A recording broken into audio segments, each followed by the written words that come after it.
Recording. Good afternoon. I'm Walt Bauer, and I'd like to welcome you to the Human Development Institute's third spring seminar. We welcome the participants who are joining us online through Zoom, as well as the participants who are here with us at the live presentation at the University of Kentucky. Our presenters will provide an opportunity for questions this afternoon, and we welcome questions from all of our participants. Please type your questions in the chat box if you are online. Should you have any questions about CEUs, you can contact me. Please take a moment at the conclusion of the seminar to complete our brief evaluation. The evaluation will be sent to your email address after the seminar. It's really helpful as we plan for upcoming seminars. Now, to introduce today's speakers. Tony Dodson is the director of the University of Kentucky's Veterans Resource Center.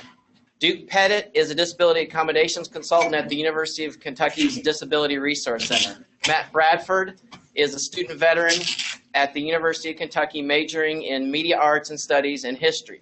Seminar funding is provided by the University of Kentucky's Inclusive Excellence Student Program Grant through a partnership with the Veterans Resource Center, Disability Resource Center, Clinical Rehabilitation Counseling, and the Human Development Institute. Funding is also provided by the Chi Sigma Iota Rosetta Chapter Statewide Regional Networking Grant. The title of the seminar is Serving Those Who Served Us, Understanding Military Culture and Disability Awareness in College. I'm now going to turn it over to our presenters. Tony? Well, good afternoon, everyone, and thank you so much for being here this morning or this afternoon and Friday afternoon with that. So again, your time on a Friday afternoon in a locker room type environment is noteworthy, and I appreciate it very much. It means a lot to me personally that you're here taking time out of your schedule to be here to learn more about our military culture. As Walt said, I'm the director of the Veterans Resource Center right across the street, and it's been a great job for me to be here on campus taking care of our student veterans. And so I'm always humbled when I'm asked to present on the topic of student veterans. When educators come to me and say, we'd like to learn more, we'd like to help you, or we'd like to do something, it's always a humbling experience. Because sometimes I feel very much alone in this job, helping veterans on campus. And so I thank Walt and HDI for hosting this seminar and inviting me to speak this afternoon to you. So with that said, we're going to have some PowerPoint, and I know you love PowerPoint, right? It's a military tradition. Frankly, we all can speak to it. Death by PowerPoint, exactly. So I'm going to dazzle you with some PowerPoints. And first, before we get started, I'd like just to ask a question. Are there any veterans in the room? Thank you so much for your service. And you could have clapped out. So just FYI, this may be a little redundant to you. You probably already know a lot of this information. But again, thank you for coming. These are the learning objectives as stated on the flyer. Walt made these up, so hopefully my presentation will actually match them. But I appreciate the opportunity. So who am I to speak to you on this topic? Well, I spent well, as of Sunday, I can no longer say half my life in uniform because I turned 53 on Sunday. Thank you. Thank you very much. I joined the military when I was 7. But I can say that I've spent half of my life under contract to the United States Army because I joined the Army when I was a junior in high school. So I can still say that this year. But I spent 26 years in uniform. I actually got out of the Army as an enlisted guy the first time and went to college. So I was a student veteran on campus, but it was back in the 80s when nobody really cared. There were no centers and there was no interest in veterans. So I kind of found my own way around campus and made it happen. I got commissioned at Morehead State University when I graduated with my business degree and was commissioned as a lieutenant in the Military Intelligence Corps. And I know that's an oxymoron, but it was a fun career. But that also provided me the opportunity to work beside every other branch of service, to include the U.S. Coast Guard. I did 2 years counter-drug work with the Coast Guard. So I'm uniquely positioned to speak to all branches of the service and military experience. The Army brought me here to the University of Kentucky. Back in 2006, I was the commander of our ROTC program here. And when I retired, Swami, the former provost, asked me to stand up at Veterans Resource Center, so in 2009 we opened our doors. I've been teaching UK 101 for freshmen since I arrived here. So my first 2 years here I was teaching in uniform, so you can imagine the fear in the freshmen's eyes when they walked into the classroom, because I was much thinner and had a flat top and much more intimidating. So they walked in and they were like, oh my God, I'm in the wrong class, but they were actually in the right class. But I've been teaching 101 since I arrived here in the UK, and I've also developed and been teaching a 101, if you will, for student veterans. So we've been offering that class on campus since 2009. I've also co-instructed with a couple of graduate level courses in FAM and helped the good folks over at College of Social Work as well, especially putting that new online graduate certificate together. My interests and backgrounds include recruiting and retention. Everything I read and write these days towards my degree in educational leadership are related to the topics of non-traditional student retention and graduation, and specifically student veteran retention and graduation. So I'd like to get started on a Friday afternoon by getting you motivated. Like Friday afternoon is not motivating enough. I'm going to get you motivated by showing you some, what we call in the Army, hua pictures. Hua pictures. So hua is a term that can mean almost anything. So if I say something like, are you motivated? And you would say, hua, right? If I say, soldier, pick up that cigarette butt.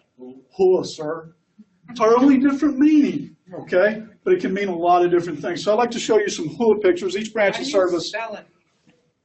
Please don't make this harder than it really should be. So we're going to show you some pictures. Each branch of service has their own little terminology, but I'd like to show you some photos to get you excited about the topic forthcoming. So we'll start with our friends in the Navy, and I know we have some Navy fans in here, so I should be hearing some Top Gun fans. Shirtless volleyball on the beach, always a fun thing. Our friends in the Marine Corps, a lot of good stuff there. Very confused aircraft. Don't forget our friends in the Coast Guard. They too have colorful toys as well as they like to play with. One of my personal favorites, the U.S. Army. Blow stuff up. That's one of our big things. And of course, we can't forget our friends in the Air Force.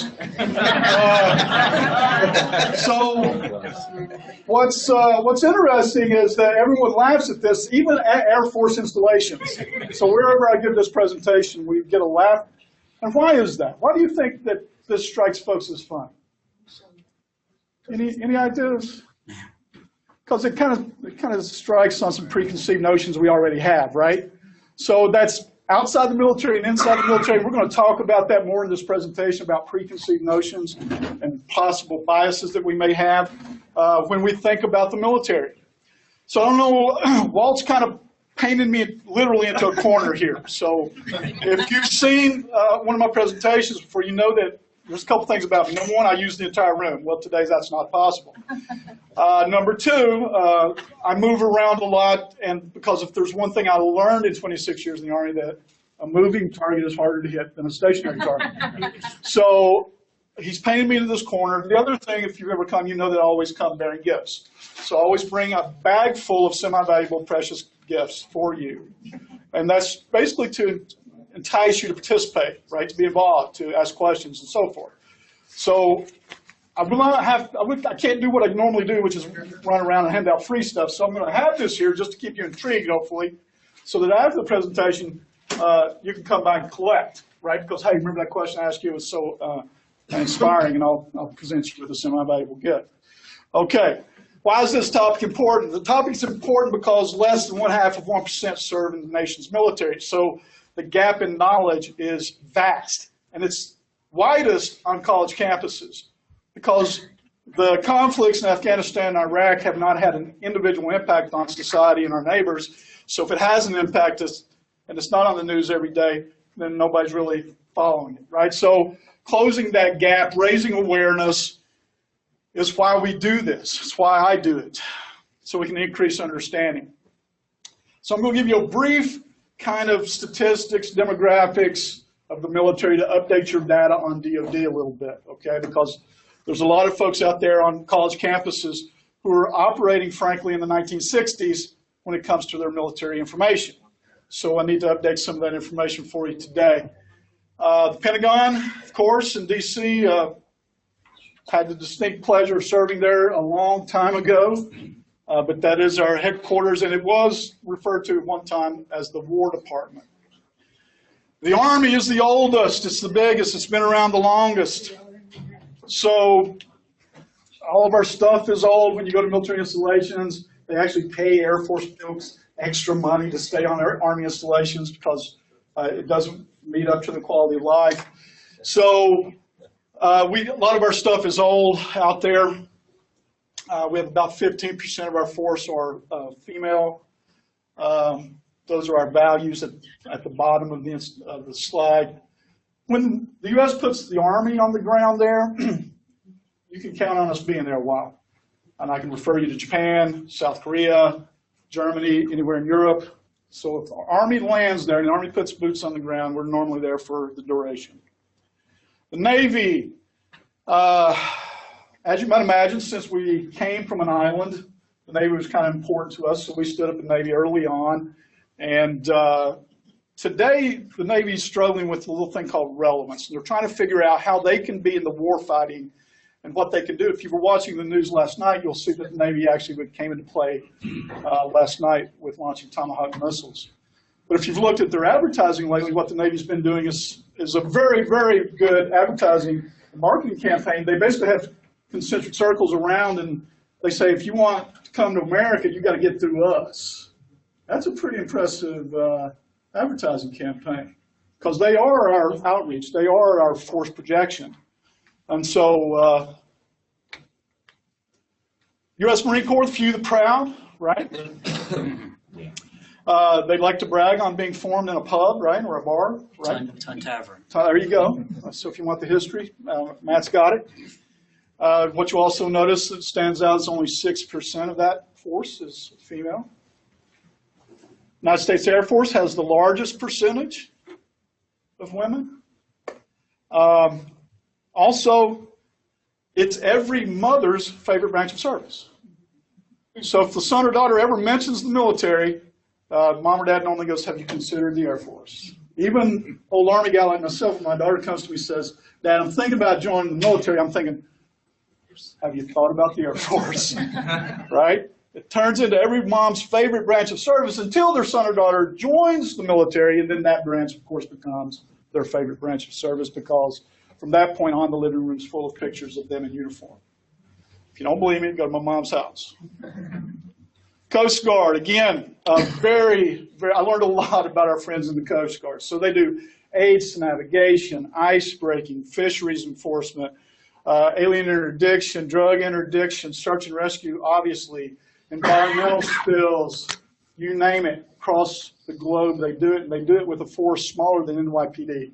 So they're more like cops. The rest of the military kind of trains on a daily basis in order to do something down the road that we hope we don't have to do. Coast Guard actually executes every day. So they're more along the line of police officers in what they do. But as you might imagine, all of those missions for each of those branches of service create their own unique culture within those branches of service. And they're totally and vastly different. So the culture within the Coast Guard is totally different than the culture within the Army. The Marine Corps culture is different than the Navy's. The Navy's is different from the Air Force. So we're all different. So we may be a subset of American. We may be a veteran. But our experiences are going to vary widely. Okay? Very widely. And then if you dig deeper, there's subcultures. So in the Navy, we have those who fly, those who float, and everybody below the surface, right? Those crazy people get on submarines, right? In the Air Force, it's those who fly, those who support them, so, right? So in the Army, we have the pointy end of the spear, we have the infantry and the armor and the aviation assets, but then we have a whole slew of folks that support them. So there's subcultures within every job field, for example, within the military, even within intelligence, we had signals intelligence, which is what I did, so kind of a geek, right? Signals intelligence. But we had human intelligence, imagery intelligence, counterintelligence, and all of those had their own cultures as well. So take a quick look. Our military has been shrinking for the past 8 years. We've been downsizing. Should come as no shock. It has a lot to do with things going on in the world. It also has to do with politics. Normally, generally speaking, not always, but normally when a Democrat's in office, we tend to lessen our military and reduce our military. When a Republican's in office, we tend to grow our military. Again, generally speaking. But we've been in a downward trajectory. I don't know what happened there, but I did nothing, just FYI. So downward trajectory for the past 8 years. Suspect we'll be growing our military over the next administration. We are the 4th largest in the world. So we're not the biggest. A lot of folks think we're the biggest in the world, but we're not. Who do you think might be larger than America? China. China, very good, sir. India. India, very good. The other one's going to be a little tricky. Russia's number 5, so they're like nipping at our heels. They're going to take over number 4 probably here pretty soon. North Korea, very good. So one of the smaller countries on the planet has a pretty significant military. So we're about the 4th largest. I suspect Russia will overtake us in the not too distant future. Over half are married, so we tend to be married, and we tend to be married younger, by the way. The vast majority have a high school diploma, so the old days of GEDs and the judge sentencing you to the military, remember those days? Good old days. What's it going to be? 3 years or the real Marine Corps? If you were last, it took 3 years, right? So those days, thankfully, are behind us, that we do not sentence people to the military. Can you imagine? Do we still give them the choice, though? No. So they're straight to the big house now. So we're educated. We're the best educated we've been in our history. In fact, after 9/11, we actually had folks joining the military with masters, Juris Doctorates, and so forth. Amazing. So we're actually the most educated we've been in a long time. We're suffering from some technical difficulties. Well, it's still up there. Okay, good. There it is. Reboot. 80% turnover rate. So this is something that a lot of folks don't think about. And it makes sense if you think about back to your high school days and how many times the recruiters were at your high school. They're recruiting constantly, right? And the reason they're recruiting constantly is because of the turnover. We have to put roughly 250,000 people in seats every year because people are getting out. So they sign up for whatever reason. They come in, they get their benefit, or they have their experience or whatever, and then they leave. Not many organizations have an 80% turnover where people came in and do a minimum commitment and then walk out the door. So we're constantly recruiting. We're constantly trying to fill those seats. We're constantly trying to work on advertising. So our advertising campaigns change from time to time. Yes, ma'am. You said half of 1% of the country actually was currently serving in the Correct. military. If you take in ex-members who are still alive, how large a percent of the population is that? That's a math question, ma'am. We'll have to save that to the end. Okay, sure. But I asked one, remember. There's something in the bag. Now I'm not moving.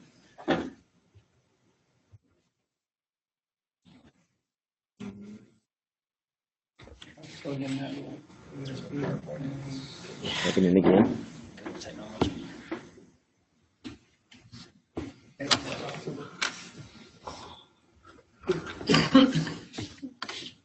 Water break. Didn't work.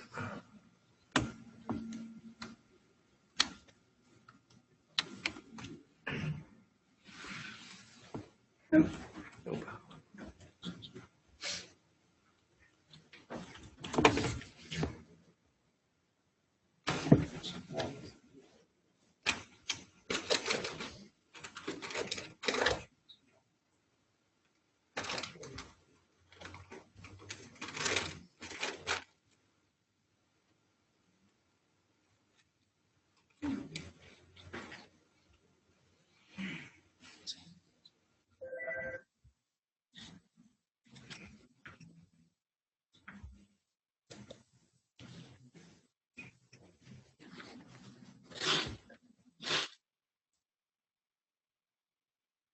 Good. All right, so global war on terror. We've been in Afghanistan, Iraq, and other places on the globe for quite some time now. Not getting quite as much news coverage as it once did, but we still lose soldiers. Every time I present, I have to update the casualties number. So the last time I presented was just a few weeks ago down in eastern Kentucky, and we've already increased that number by 10. So that's the latest number as of today. Now, if you're a military historian, you know that that number in the grand sense of military history is not a big number, is it? We've had battles that have lost more than that, right? But if you ever have the honor of handing a mother a flag, there's only one number she cares about. Hers. So any life lost is tragic. VA just recorded over their million mark on injuries, disabilities from the war. About 350,000 or so are PTSD related. We have TBI, and of course amputees and various other injuries suffered in war and conflict. Almost half of our deployed forces have been on the reserve side of the house, National Guard and Reserve. So active duty could not maintain the pace, so the Reserve and Guard had to come in to help with that. And some of these soldiers, these trips have been up to double-digit deployments now. You think about that, ponder that for a minute. Because a lot of folks say, well, you know, greatest generation, my grandpa went to World War II, you know, why are these guys so important? What matters? What's the difference? Well, when they came back from World War II, they came back in mass and they came back to a hero's welcome. And guess what? They didn't have to go back. They didn't have to go do it again. Our guys come back and there's a mark on the counter that tells them when they got to go back. So how do you adjust? How do you get motivated to return to that? And do you ever really adjust back to being a civilian or being back home? So that yo-yo effect that I call it, this back and forth and repeat deployments, is really a huge difference in today's military and today's veterans than it was past generations. Big, big difference. Just a quick snapshot. Navy, Air Force compete to be number 2 all the time, but big is the Army. But everybody's going for the budget, right? Congress get the money. But number 2 is Air Force, Navy. DOD is split right down the middle. 50% on the active duty side, 50% on the reserve component side. The reserve component's made up of reservists and National Guard. Reserve are federally mandated, federally owned. The National Guard is owned by the governor, their state entity, for floods and hurricanes and so forth, right? But the president can call the governor and trump him, I didn't mean to use that word, but can say, hey, I'm going to federally activate your guard. So the president can actually federally activate a guard and send them to anywhere they want to. But the reason our founding fathers were more anxious to have a reserve component for many reasons, but they feared a standing army, they feared a standing military for good reason. But it's a lot cheaper to run a reserve military. Okay, so when we look at DOD budgets and you hear all the crying and moaning about DOD budgets, the bulk of DOD budget is spent on personnel, by the way, FYI. So not the fancy hammers that everybody complains about, but it's actually personnel. We are predominantly male. That shouldn't shock anybody. We are predominantly white. Okay, that might shock some people because I've heard it more than once, especially in higher education, that the military recruits only minorities and the economically disadvantaged. I've heard that on campus. Oh, wow. So it's not true, okay? So in Vietnam, we had an education deferment. So congressmen figured out, hey, my son's getting ready to go to be draft eligible for Vietnam, so let's introduce some legislation that if you're going to college, you can defer the draft and not go. So guess who got to go to college? White guys who could afford it. So that meant in Vietnam, at some point, we were sending probably a disproportionate representation. That's where it comes from. It's no longer true, but a lot of folks today still hold on to that. The reality is we're out there trying to recruit desperately representation of the country that we're defending. So our goal is to recruit folks who represent, so we can see leadership of our color, that we can see leadership of our ethnic background. So we do our very best. And what's interesting is there's some groups we just cannot reach. We haven't figured out, we can't break the code. We don't know how to reach Asian Americans in this country. So It's very interesting. And what's also interesting is that each branch of service has its own minority demographic breakout, which is really cool, really different. So the Army's, it's African American. For the Navy, any guesses? Filipino. For the Air Force, Asian American. And for Marine Corps, Latino. Interesting. But that's how the different branches break out for diversity's sake. They're young. That's the bottom line. They're young. Okay? They're all bulk or under 30. Again, if they're 80% is total, if they're coming out of high school, most of them are young. They're coming in, doing their thing, getting out. Those folks who stuck around for 26 years like I do, they make up the older piece of the pie. They're very proud of this slide. Again, may open some eyes. We are very educated. In fact, we're better educated than the country we serve per capita. Okay? We have more high school diplomas. I wish we were hiring four-year degree programs, but we're pretty good. All officers have to have a four-year degree. They have to be have a degree to be commissioned, right? So our professional degrees are almost on par. So we are pretty well educated, and I'm pretty happy about that. In fact, it's harder to get into the military today than it is to get into higher education. Okay, so you can get into higher education easier than you can enlist in the U.S. military. Now again, subject to change. We go to war with any country out there and demand goes up, then guess what? We change what we're looking for. Who joins? I like to say America's sons and daughters. That's who joins, but you've already seen from the slides that it's mainly white guys from middle class. That's who joins. There's some states that are huge producers for the military. Texas, #1. California and Florida, big producers. Okay? They're young, they're high school educated, they can be citizen or non-citizen.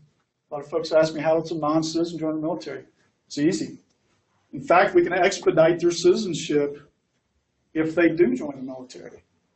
Okay? They cannot get a commission as an officer until they're a citizen, but for enlisting in the military, certainly doable.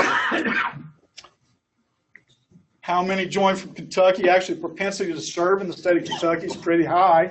We don't have a huge population in Kentucky, so we don't produce big numbers, but percentage-wise, we're pretty good. In fact, almost 10% of the adult population in Kentucky are veterans. That's huge compared to most states. Most states it hovers around 1%. We're about 10% in the state of Kentucky. So pretty interesting.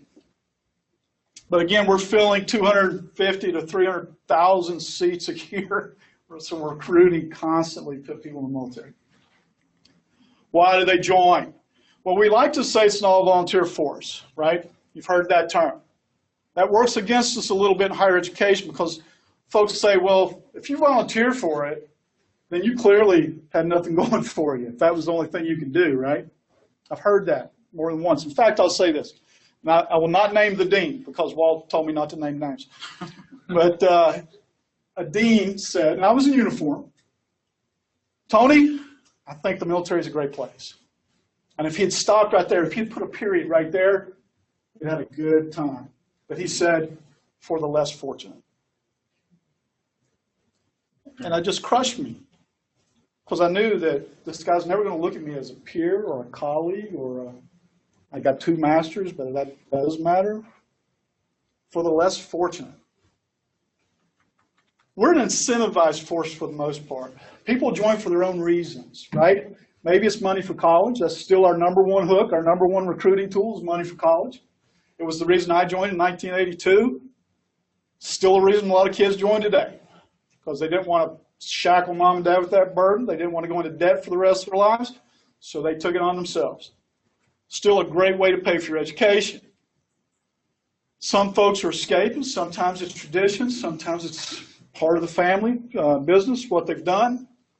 A lot of young folks still want that rite of passage feeling. They want to feel like they've accomplished something and done something different. So we draw kids from all walks of life for all kinds of reasons. Venture and travel was pretty high on my list. I was from Virginia. I was actually think Eastern Kentucky, like 2 counties over from the line. If they hadn't put the sign up, you wouldn't have known you left Kentucky. So there I was growing up in southwestern Virginia, in coal country, and I said, you know, I'd love to see the world where I read about in these history books. So I joined the Army. First assignment, Virginia. Second assignment, Virginia. Thank you, Uncle Sam. So I didn't get to travel until I got commissioned, and finally I did get to travel. So I've seen about 26 different countries and